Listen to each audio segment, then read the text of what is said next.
how do I expect to show all of these babies that I'm keeping every single year? How can one person plan to show that many horses? And I'm so glad multiple of you asked that. I'm sorry, I'm running on 3 hours of sleep. But anyway, Dallas here is one of my keepers. I'm also keeping Kirby, okay? Possibly going to keep Happy's baby. Not quite sure on that yet. But it seems like every year I keep 1 to 3 babies. So once they all start hitting the show pen, how does that work? How could I expect to show multiple horses? So I have multiple answers to that.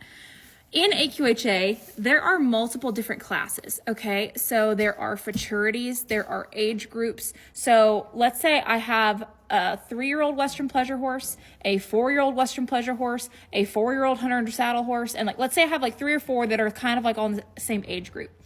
A trainer can show them for me in the open, meaning the pro classes, and then I could show them in the futurity classes. I could show in the amateur Western pleasure on one horse and the 3-year-old futurity on another. Technically the same class, both Western pleasure or both hunter under saddle, but I could show on different horses. I could also do that with hunter under saddle. I could do that with show one of them in the all-around classes where one of them is the rail classes. So I could have a horse that I showed the equitation and the horsemanship and the showmanship, but then I had a specialized Western pleasure horse. That's all very hypothetical, okay? I have to, when I keep the foals that I think are going to work out for me, I have to keep room in there for error. So I have to keep room in there. Statistically, someone's going to get hurt. Someone's going to not be able to show. Someone's going to have something that delays them, okay? I also have to factor in, I'm probably not going to get along perfectly with every single one of these babies, and that's okay.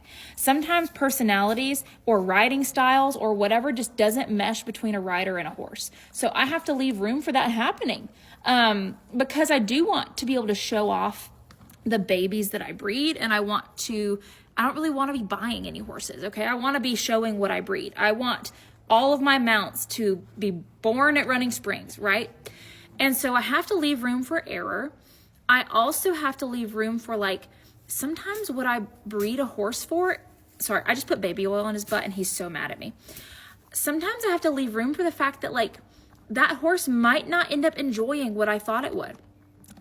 Watch me breed this guy for the Western pleasure and the Western all around, and then him get bigger and be a little more forward moving, and he likes to do something else, and he just is more talented in something else or whatever.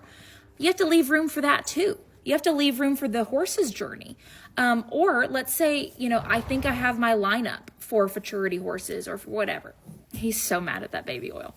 And I have to leave room for the fact that what if one just needs a little longer time maturing? What if one just needs a break? What if, anyway, I don't plan on showing more than a couple at a time, but you have to kind of lay the groundwork, so to speak. And also, let's say for the mare aspect, I keep these fillies or I keep these, taking Dallas out of it. Let's say I keep Kirby and then I keep Daphne and I keep Molly and all these fillies. As they get older and I want to start utilizing their embryos for my breeding program, but they're killing it as a show horse and I don't want to take them out of the show pen, I could 100%, he is going to get me. I could 100% lease them to a show home or sell them to someone with retaining some breeding rights, things like that, so that they can continue showing past me, but then they can still be a part of the Running Springs breeding program, family, that kind of thing. And I also just suspect at some point I'm going to end up selling some as they're older. Like I said, if we don't get along, if we just don't match as rider and horse, that kind of thing. So I'm keeping some every year, knowing that not every single one of them is going to work out perfectly for what I think is going to happen. And that's okay. It's all a journey and it's all about figuring out what's best for each of these little guys as they grow. But keeping a couple every year kind of gives me a better odds of at least one of them or a couple of them working out. Hope that made sense. Let me know if you have any more questions.